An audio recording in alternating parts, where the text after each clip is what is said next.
Chaque année, la forteresse volante est la vedette du meeting aérien de Harlingen au Texas. Le Boeing B-17 est plus qu'un avion, c'est une légende volante. Et les héros de cette légende sont les hommes qui en ont eu l'idée et ceux qui ont su la mener jusqu'à son terme.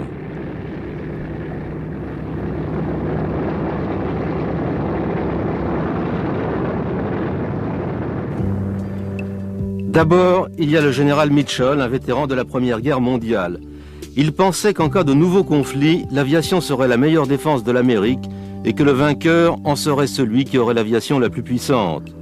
Pour lui, le bombardement de cibles navales faisait partie des missions de l'aviation. Cette idée nouvelle allait l'opposer à la marine et à l'administration et au passage lui coûter sa carrière. Mais il aura tout de même le temps de faire la preuve de ce qu'il avançait avec un navire de guerre capturé aux Allemands, le Ostfriesland.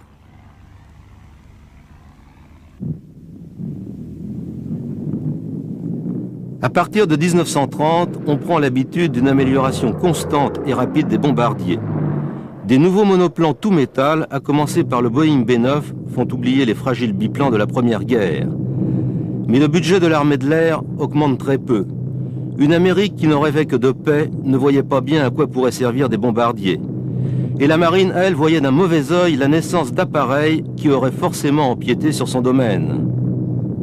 La guerre des états-majors a freiné le développement des bombardiers et à cette époque, ils n'ont jamais représenté qu'une force symbolique. Le B-9 a été très vite remplacé par le B-10, bien plus moderne.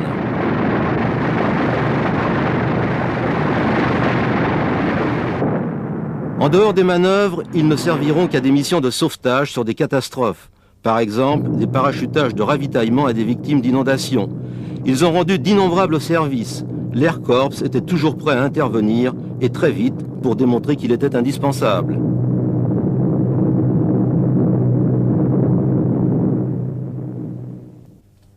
Étape importante dans le développement des bombardiers, 1933, quand l'armée lance un appel d'offres pour un appareil capable de transporter une tonne de bombes sur 8000 km. Boeing obtient le feu vert pour la construction du prototype d'un bombardier géant, le XB-15, l'année suivante, en 1934. Cet avion devait être capable d'attaquer des flottes ennemies, mais aussi des pays ennemis au-delà des océans, ce qui écartait tout conflit avec la Navy.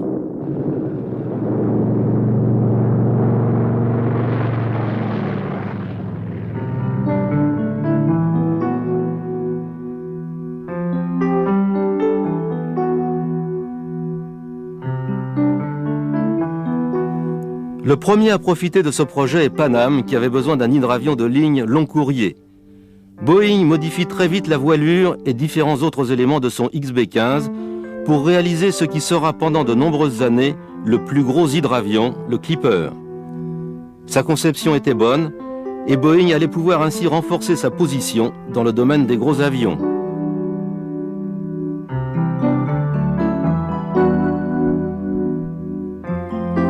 Apparition également d'un hydravion d'un autre type, le B-12AM, un B-10 transformé et adapté à la surveillance côtière. Ce prototype, défendu par le général Andrews, fait froncer les sourcils une fois de plus à la marine, toujours aussi pointilleuse.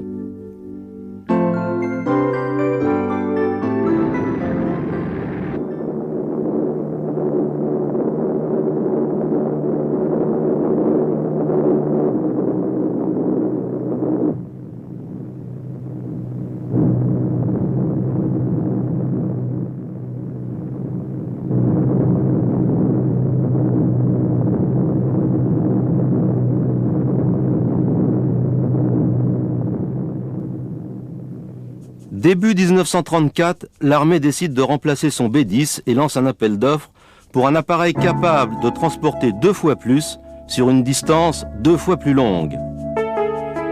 Les prototypes devaient être réalisés aux frais des constructeurs en compétition. Boeing, qui était à court d'argent, doit faire face à un dilemme.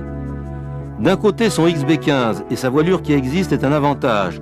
Mais d'un autre côté, sa configuration quadrimoteur, considérée à l'époque comme plus coûteuse et moins maniable, est un handicap. Mais en combinant les caractéristiques de son 247, un avion de ligne réussi, et les enseignements tirés du développement du XB-15, Boeing réalise un avion facile à piloter, car le supplément de puissance de ses moteurs sert à augmenter non pas sa taille, mais ses performances. Après des essais prolongés et toute une série de modifications, ce prototype deviendra le Boeing 299.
Boeing, sûr d'être en avance sur ses rivaux, décide d'emprunter de l'argent pour construire son prototype. Par crainte de l'espionnage industriel, ce projet était gardé encore plus secret que les autres. Convaincu et certain de la supériorité de sa conception, Boeing ne veut pas vendre la peau de l'ours avant de l'avoir tué et prend 11 mois pour le construire.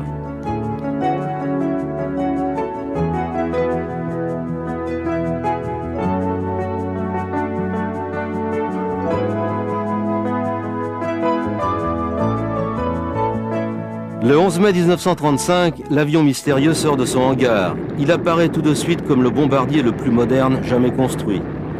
Il pouvait transporter 2,5 tonnes de bombes sur plus de 3000 km à plus de 300 km/h. Il était armé de 5 mitrailleuses. C'était le premier d'une nouvelle race d'appareils.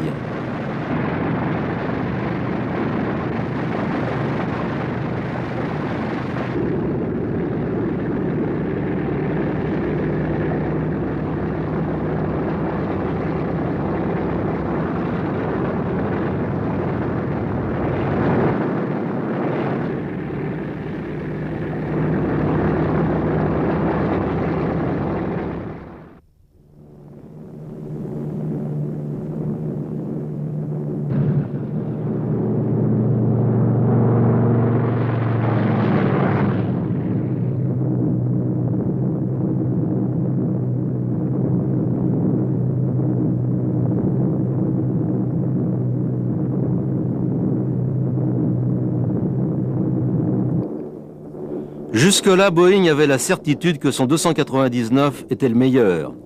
À l'issue de son premier vol, cette certitude devient réalité.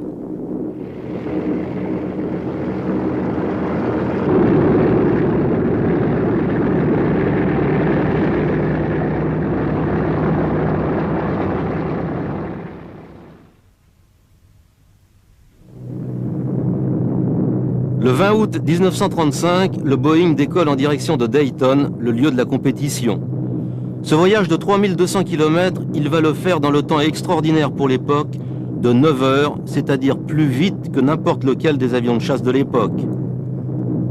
Sans se poser trop de questions sur le niveau de performance de ces avions de chasse, l'Air Force va se montrer très intéressé par le nouveau gros bombardier Boeing.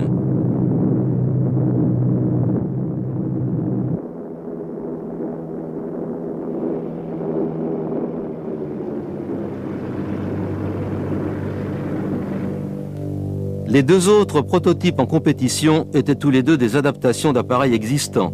Le Martin B-12 était une variante du B-10 et le Douglas B-18 avait pour base le DC-2. Le 299 Boeing leur était de loin supérieur. Le B-18, solide comme son prédécesseur, aura une carrière sans histoire. À l'éclatement du conflit, il est dépassé.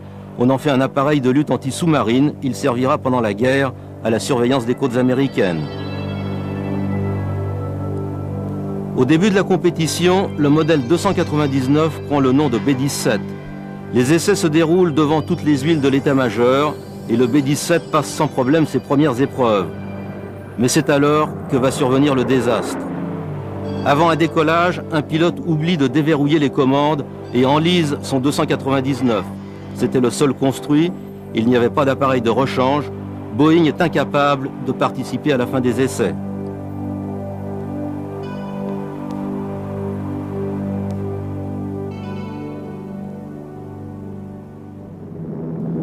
L'Air Corps aura beau répéter qu'il préférait le B-17 malgré son accident, l'état-major intervient et le B-18 remporte la compétition par défaut.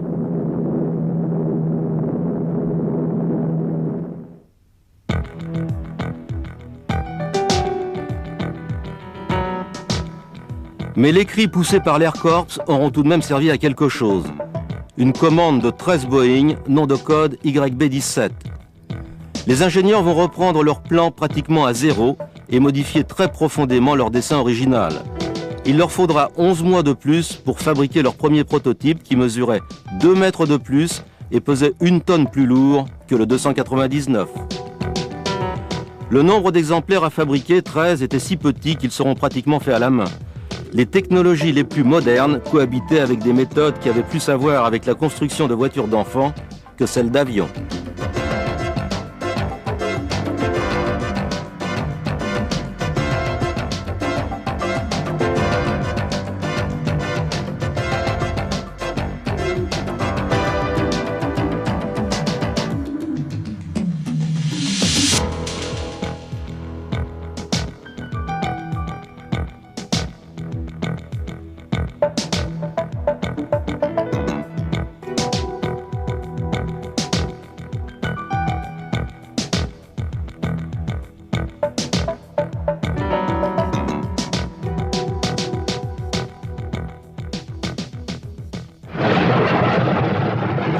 Dès que l'armée reçoit ses forteresses, le général Andrews commence à lui mener la vie dure et à tout faire pour développer son Air Corps en se servant de l'opinion publique.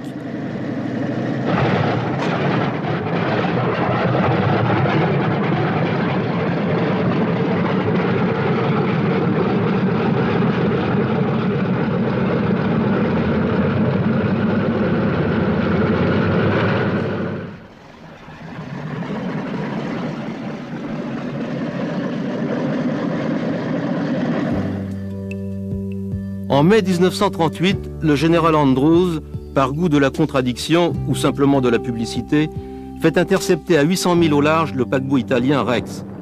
L'interception est un succès, la Navy est furieuse de cette intrusion dans son domaine et fait prendre des mesures interdisant à l'Air Corps d'intervenir au-delà de 100 milles des côtes. Cette affaire a aussi coûté sa place au général Andrews.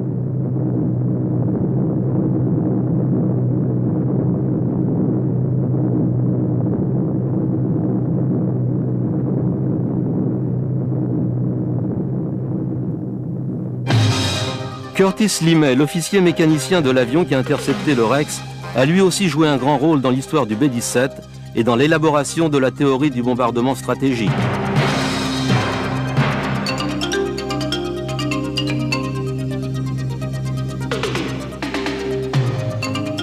Après le B-17, il y a eu le B-17B qui pesait 1500 kg de plus et volait 65 km/h plus vite.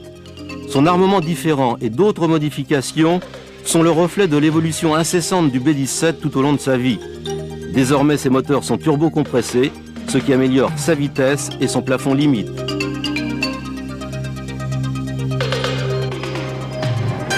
Après l'écrasement de la Pologne par la Luftwaffe au début de la guerre, toutes les réticences vis-à-vis d'un gros bombardier sont levées.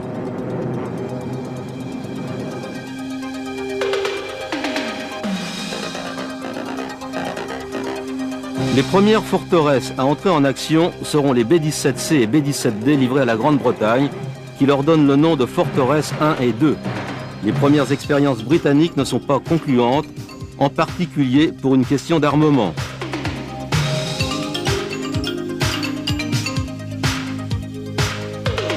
Les ingénieurs de chez Boeing avaient prévu certaines des critiques britanniques. Le B-17E anticipe une bonne partie des modifications indispensables après les premiers combats, et sa queue arrière est redessinée. Le E est presque un nouvel appareil, il ne ressemble plus au B-17 d'origine.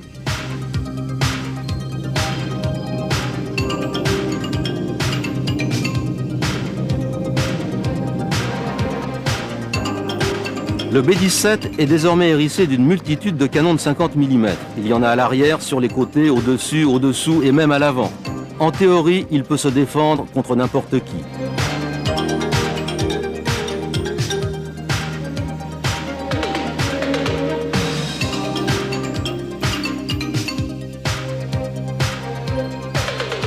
Mais seules les premières versions sont disponibles quand les États-Unis entrent en guerre après Pearl Harbor.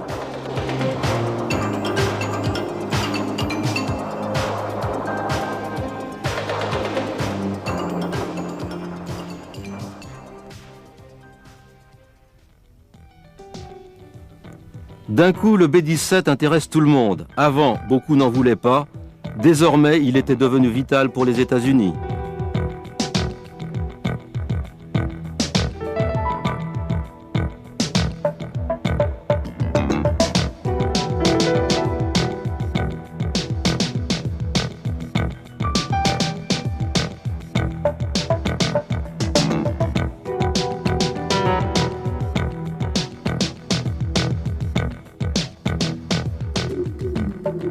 Sa production est réorganisée et ses usines automatisées quand les États-Unis se lancent dans l'effort de guerre. La mobilisation générale désorganise le travail et pour la première fois dans l'histoire des États-Unis, les usines d'armement sont obligées d'employer un grand nombre de femmes.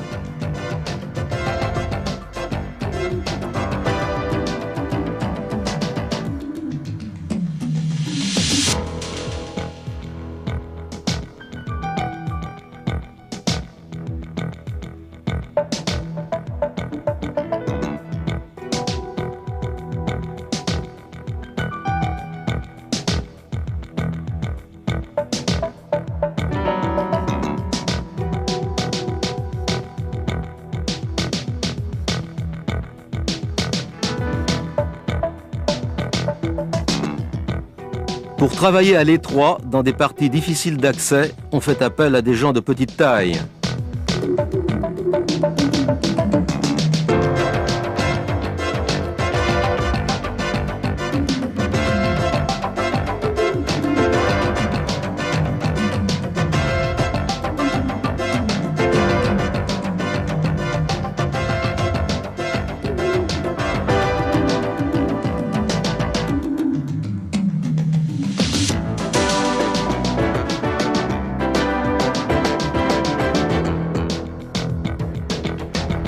L'automatisation d'une bonne partie du travail, qui avant se faisait à la main, permet d'accélérer la production et d'atteindre des niveaux inconcevables jusqu'ici. Les 3 entreprises qui fabriquent des B-17 en produisent jusqu'à 130 par semaine. Il en sort 16 par jour de la seule usine Boeing de Seattle.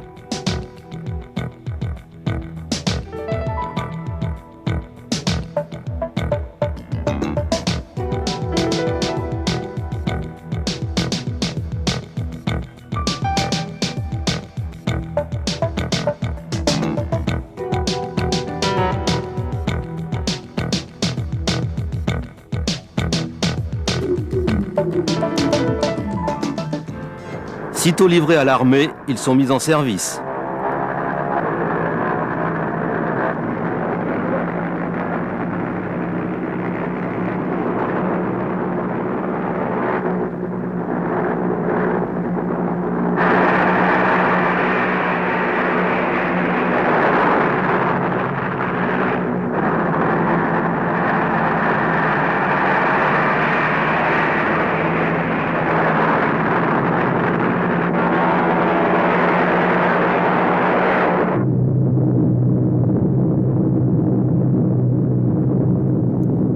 La plupart des B-17 commençaient par rejoindre l'Angleterre pour participer à la campagne de bombardement stratégique contre l'Allemagne nazie.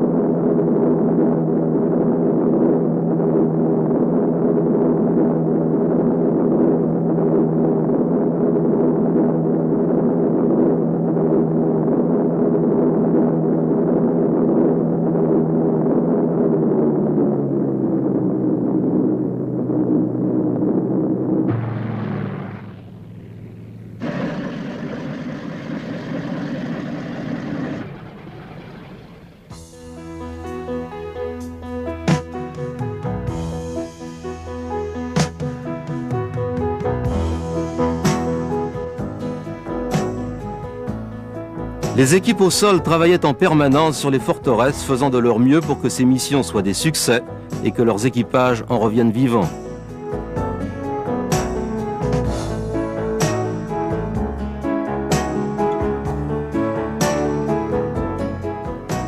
Les opérations se déroulant à très haute altitude, les équipages avaient besoin de vêtements spéciaux contre le froid.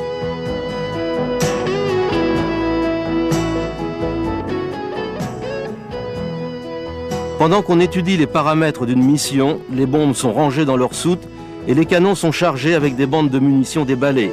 Chaque homme se prépare et prépare son équipement.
Les mitrailleurs ont un gilet pare-balles encombrant et laid, mais qui leur a souvent sauvé la vie.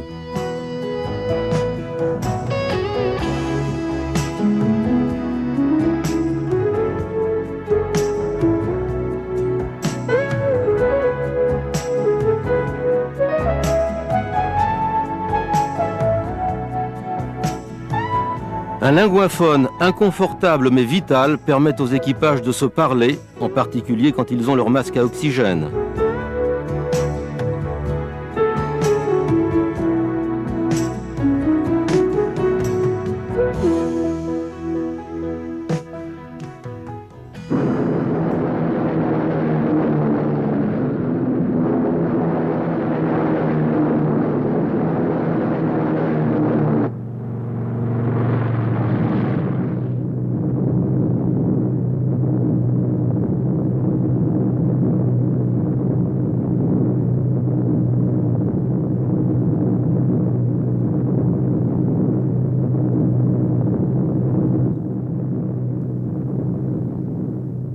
Quand les B-17 remplis de bombes étaient en route vers l'Allemagne, la vigilance et l'habileté de leurs mitrailleurs étaient leur seule protection.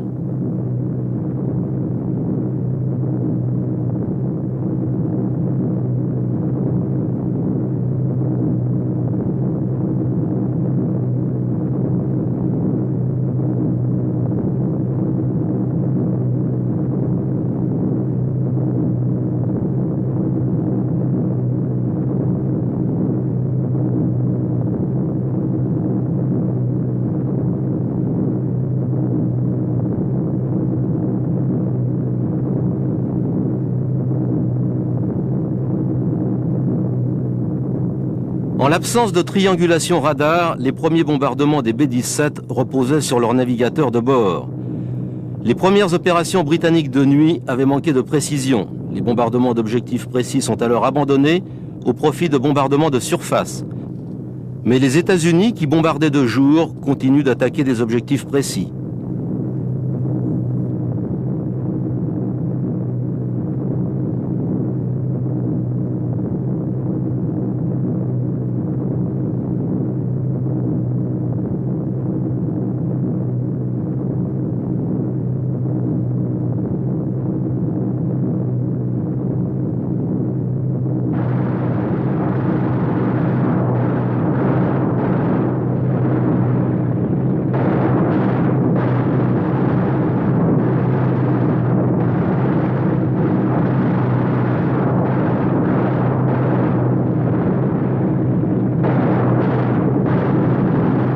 L'idée que les forteresses pouvaient atteindre leurs objectifs et ensuite rentrer sans problème péchait par excès d'optimisme. On avait oublié que pour réussir une campagne de bombardement, il fallait commencer par maîtriser le ciel. Pendant la bataille d'Angleterre, c'est la maîtrise de leur espace aérien qui avait permis aux Britanniques de repousser la Luftwaffe. Sans la protection de la chasse, les bombardiers alliés se retrouvaient dans la même situation que les avions de la Luftwaffe pendant la bataille d'Angleterre. Les Allemands contrôlaient leur espace aérien et leurs chasseurs mettaient en pièces les escadrilles de forteresses. Les Alliés ont dû stopper plusieurs fois leur campagne de bombardement. Le concept lui-même a failli être abandonné.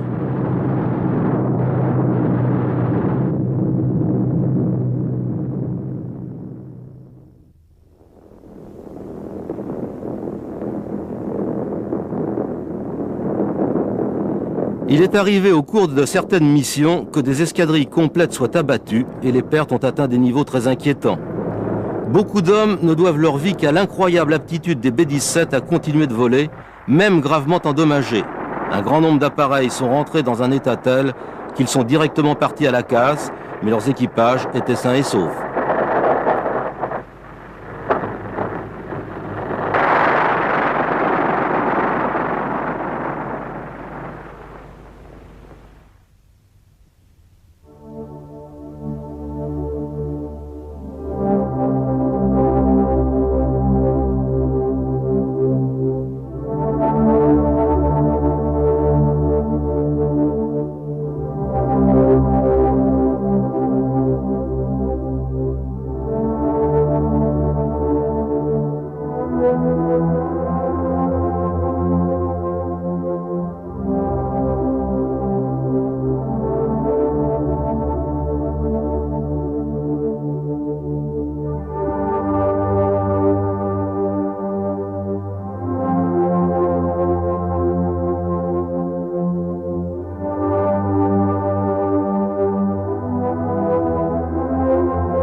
Pour contrer la domination allemande, 4 méthodes vont être utilisées avec plus ou moins de succès.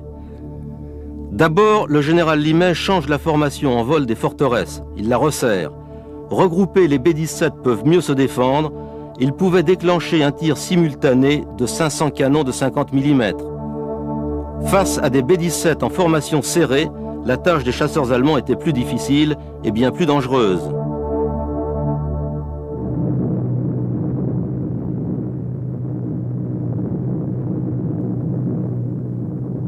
Le vol en formation serrée, en boxe, était très fatigant pour les pilotes. Il y avait plus de risques de collision et de tirs accidentels. Mais cette méthode a fonctionné.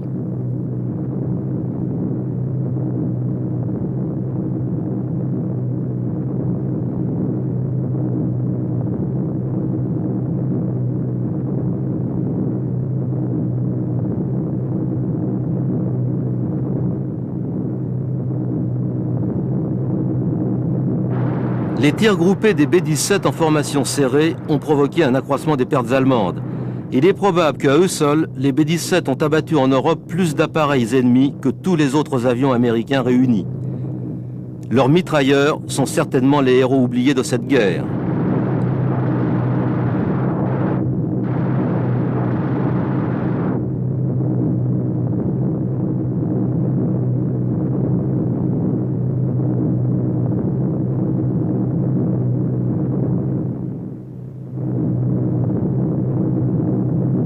Deuxième changement, l'installation d'une tourelle de tir frontale.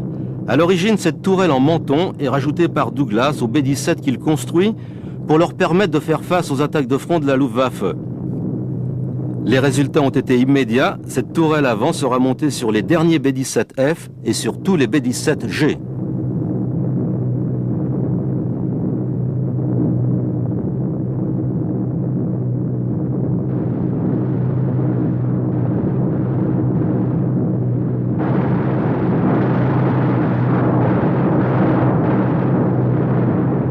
Troisième développement, le B-40, un B-17 transformé en avion d'escorte. Il dispose de doubles canons de 50 mm sur le côté et d'une tourelle supplémentaire au-dessus de son fuselage. À la différence d'un bombardier ordinaire, cet appareil est bourré de munitions pour ses canons, ce qui l'alourdit considérablement. Et après le largage de leurs bombes, les autres B-17 deviennent plus légers et plus rapides que leurs appareils d'escorte. Ce B-40 disposait d'une puissance de feu colossale, mais n'était pas un très bon avion d'escorte. C'est Lockheed, un des 3 constructeurs de B-17, qui les a presque tous fabriqués.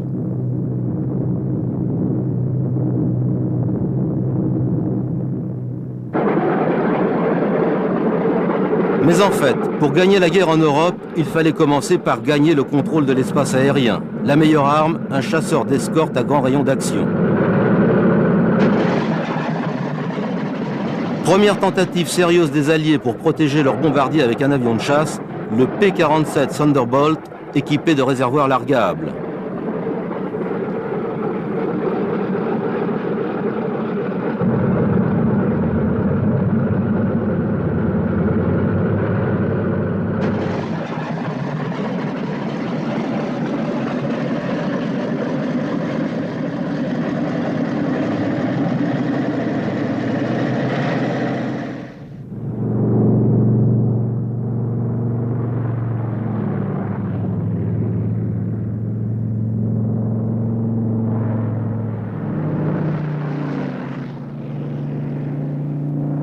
On essaye aussi dans ce rôle le P-38 Lightning, un bimoteur. Mais le premier à être efficace sera le P-51 Mustang. C'est probablement lui qui a permis de renverser le cours de la guerre. Ces 3 appareils ont tous joué un rôle. Ils avaient tous un grand rayon d'action, une bonne maniabilité et une grande puissance de feu. On les a surnommés les copains des bombardiers.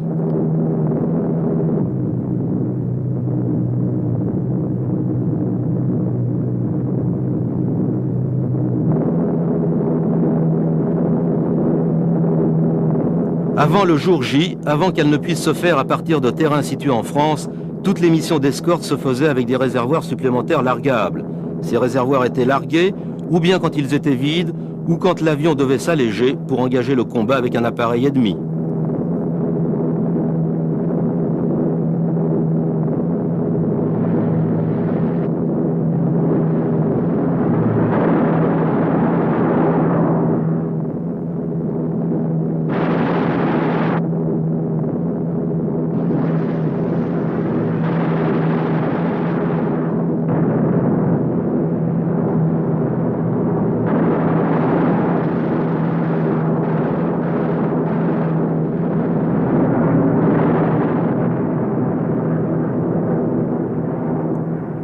Mais pendant presque toute la guerre, et même équipés de réservoirs largables, les pilotes de chasse américains n'ont pu débarrasser le ciel des chasseurs ennemis que pendant la première partie des missions de bombardement. Pendant la dernière partie de leur vol, les B-17 étaient seuls. Il ne leur restait plus pour se protéger que la tactique Limet, le vol en formation serrée, l'habileté de leurs mitrailleurs et un peu de chance.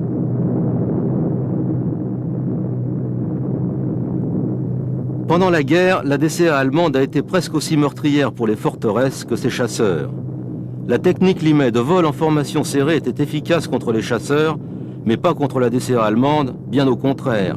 Les B-17 regroupés étaient une cible facile pour la DCA.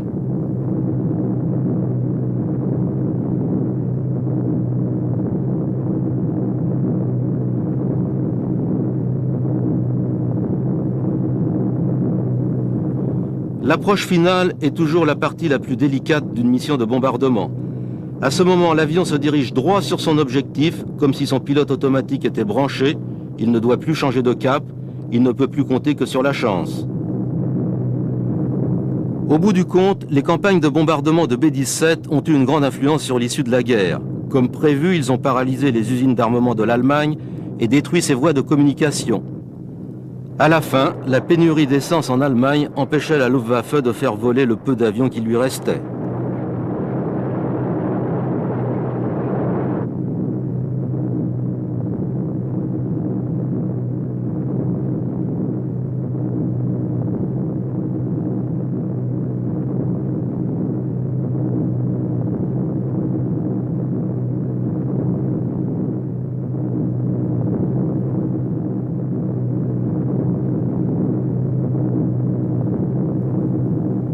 Sur ces images, on voit très bien comment se passait un largage de bombes par un B-17.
Même plus légers et plus rapides sans leurs bombes, les B-17 sur le chemin du retour étaient des proies faciles pour les chasseurs de nuit allemands.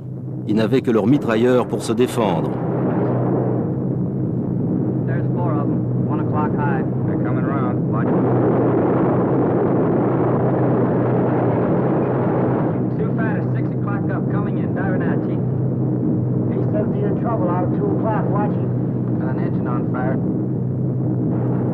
En dépit de leur qualité, les mitrailleurs étaient insuffisants contre les excellents chasseurs de nuit allemands.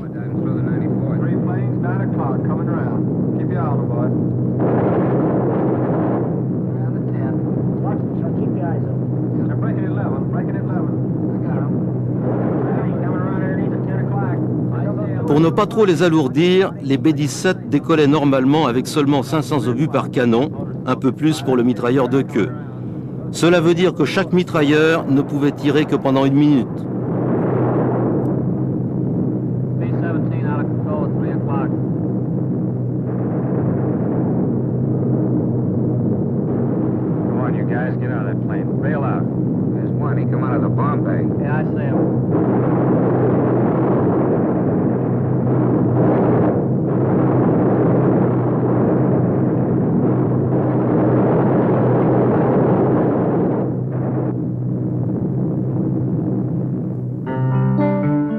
Même en très mauvais état, les B-17 sont souvent arrivés à rentrer grâce à leur solidité.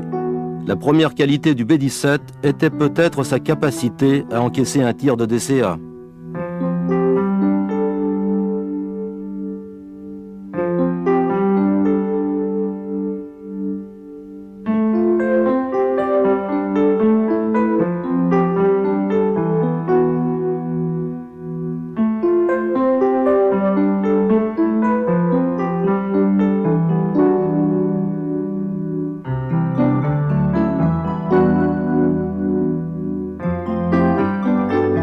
Les dégâts subis par les B-17 n'étaient pas que d'origine allemande. Le vol en formation serrée a provoqué quelques collisions.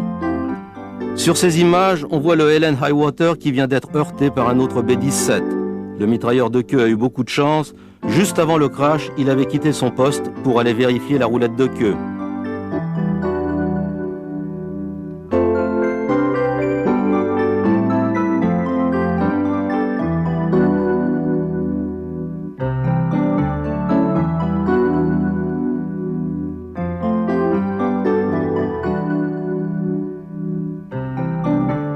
Beaucoup de B-17, trop abîmés pour être réparés, ont été utilisés par éléments pour construire d'autres appareils.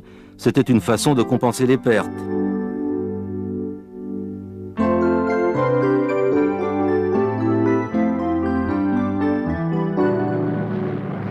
Autre utilisation des B-17 fatigués ou trop vieux pour être reconditionnés, leur transformation en bombes volantes.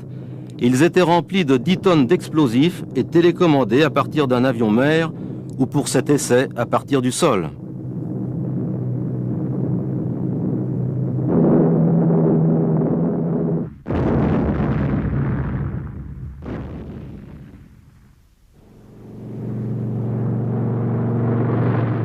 Les B-17 ont aussi servi de plateforme de largage pour des bombes guidées. Pendant la guerre, les États-Unis étaient arrivés à se procurer des bombes volantes allemandes V1 non explosées. Les États-Unis ont procédé aux essais de leur propre version, qui ne sera d'ailleurs jamais utilisée. Les essais avaient lieu à partir de rampes au sol, ou plus souvent, pour une meilleure portée, à partir de B-17.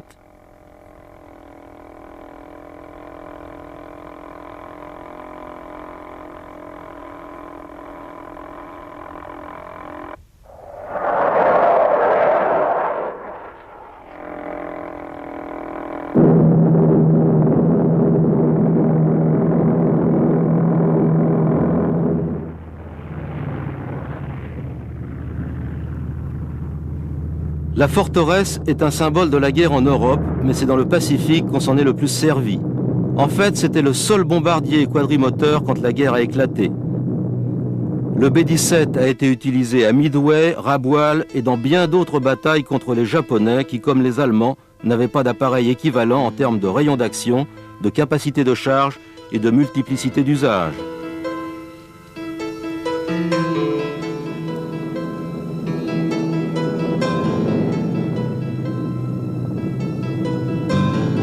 Ces images extraordinaires nous permettent de voir comment un B-17 procède à une attaque à très basse altitude, à quelques mètres au-dessus de la surface de l'eau. Son pilote frôle sa cible avec un appareil conçu pour voler à très haute altitude. Cependant, le rayon d'action de la forteresse était insuffisant dans le Pacifique. Très vite, les B-24 Libérateurs, qui avaient un plus grand rayon d'action et des pilotes automatiques, ont assuré la plupart des missions de bombardement dans cette région.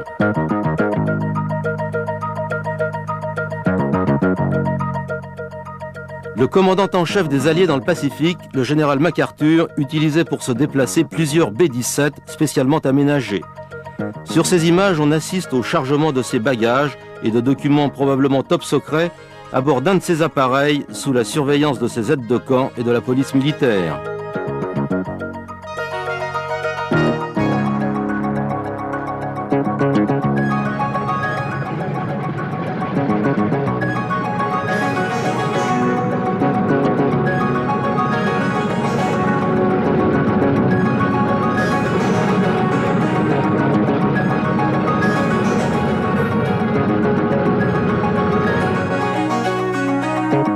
L'utilisation du modèle 299 comme avion de transport avait été envisagée bien avant la guerre, quand Boeing avait installé sa voilure et son empennage sur son Stratoliner.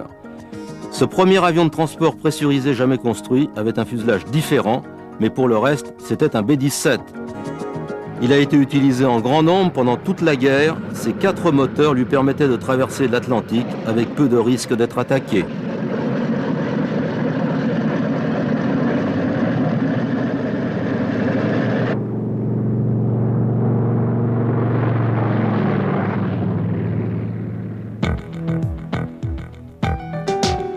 On n'a fabriqué aucun Stratoliner pendant toute la guerre car l'usine principale de Boeing, celle de Seattle comme celle d'autres constructeurs, était entièrement consacrée à la production de Fortress.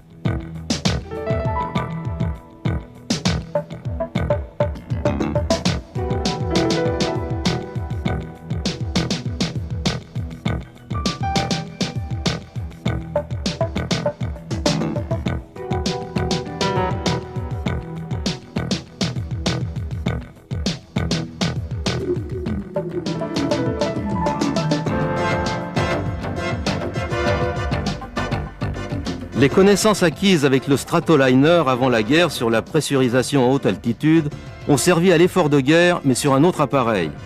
Bien avant la guerre, Boeing et l'armée avaient étudié les effets de la pressurisation, à la fois sur les équipages et sur les appareils, car un bombardier complètement nouveau était en projet. Cet appareil, le B-29, devait pouvoir voler beaucoup plus haut que le B-17, et la pressurisation était la seule solution pour échapper au masque à oxygène, inconfortable et contraignant.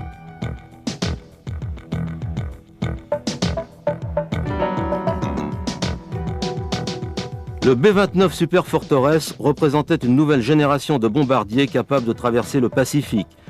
Jusqu'à présent, la taille de cet océan avait mis le Japon à l'abri de tout bombardement allié.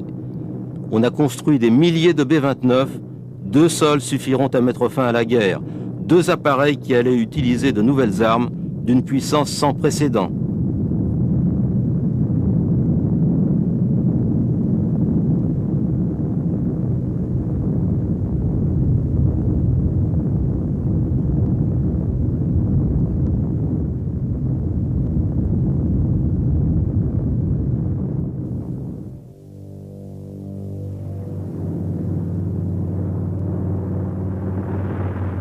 Après la guerre, la sophistication du nouveau matériel utilisé par l'Air Force atteint un tel degré que la poursuite de l'utilisation des B-17 paraît invraisemblable. Et pourtant, elle s'est faite. Sur ces images, le général Limette, désormais sous-chef d'état-major pour la recherche et le développement, inspecte l'utilisation d'armes atomiques contre des cibles navales. Ces essais rappellent un peu l'interception du paquebot Rex par des B-17 avant la guerre. C'est un B-29 qui procède au largage sur un site d'essai dans le Pacifique. À l'époque, les résultats d'un tel tir étaient imprévisibles.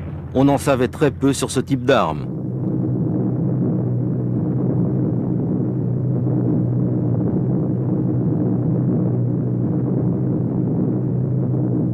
En même temps que le pilote et l'équipage du Super Fortress se préparent à larguer leurs bombes, d'autres préparatifs ont lieu en même temps à terre.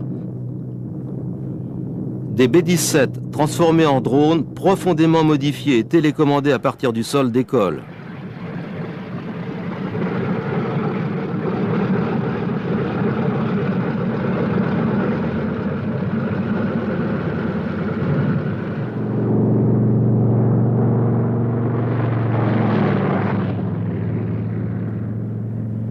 Un B-17 utilisé comme avion-mer et avec à son bord les appareils de radiocommande va servir à envoyer les engins téléguidés vers le site des essais.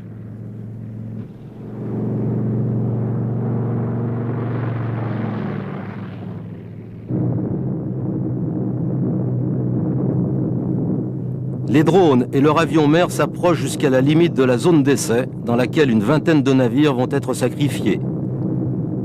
Le B-29 procède à son approche finale au-dessus de son objectif.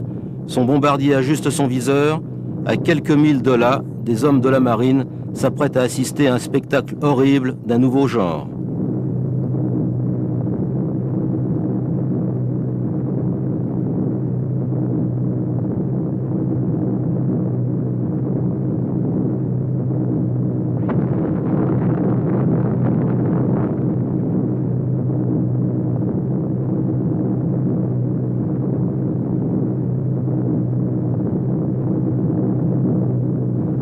Quelques secondes après l'onde de choc, l'avion-mer envoie ses engins téléguidés dans le nuage atomique pour prélever des échantillons dans des récipients spéciaux. Les engins téléguidés, les drones peuvent pénétrer au cœur du nuage radioactif, ce qui serait dangereux pour un avion piloté.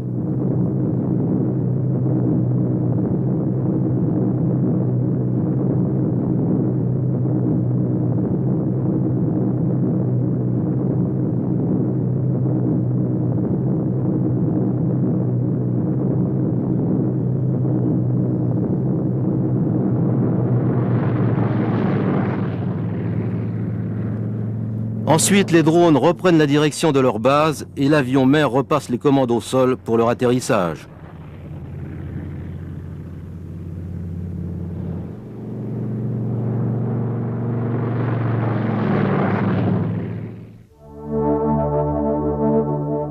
Une fois à terre, les drones sont pris en charge par une équipe de spécialistes qui doivent récupérer leurs échantillons dans un avion complètement contaminé. Les échantillons sont ensuite répartis et l'appareil est lavé au jet avec un matériel spécial.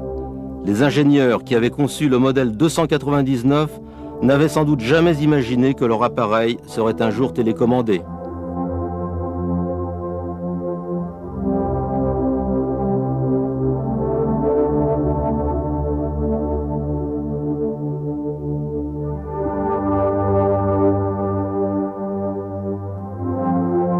L'Occident avait eu du mal à obtenir le monopole de l'arme atomique et il va le perdre très vite. Ce sera le début de la guerre froide. À partir des années 50, les États-Unis ont passé leur temps à surveiller en permanence l'aviation soviétique qui était désormais en mesure de détruire les États-Unis. Pour répondre à une éventuelle menace de bombardement soviétique, les États-Unis disposaient de missiles sol-air. Ces missiles, il a d'abord fallu les essayer. À nouveau, on utilise des B-17 sans pilote. À bord de son avion mère, l'opérateur surveille un écran de télévision sur lequel il voit le cockpit du drone qui va être sacrifié et prouver ainsi l'efficacité du missile sol-air.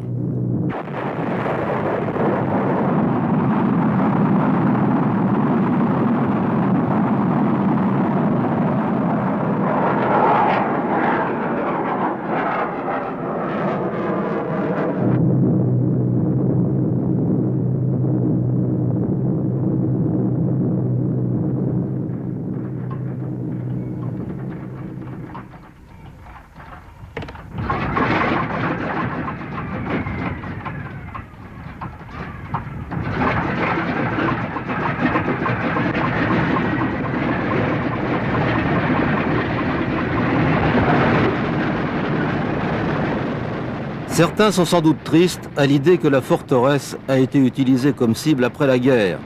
Mais le B-17 avait été conçu pour être seulement un bombardier et avec son espace intérieur très étroit, il ne pouvait pas servir à grand-chose en temps de paix. Devenus inutiles à la fin de la guerre, la plupart des B-17 ont fini à la case. Une telle fin a quelque chose de honteux, mais c'était peut-être celle qui leur convenait après tout, car ils avaient rempli les missions pour lesquelles ils avaient été conçus et ils les avaient bien remplies. 5000 B-17 ont été perdus au combat pour un total de 12 000 produits. Le B-17 a été fabriqué par 3 constructeurs différents. Ses moteurs étaient faits par 2 autres sociétés dont Studebaker. Alice Chalmers, un fabricant de machines agricoles qui avait transformé son usine, produisait ses turbocompresseurs, et c'est un fabricant de soutien-gorge qui construisait ses nacelles moteurs.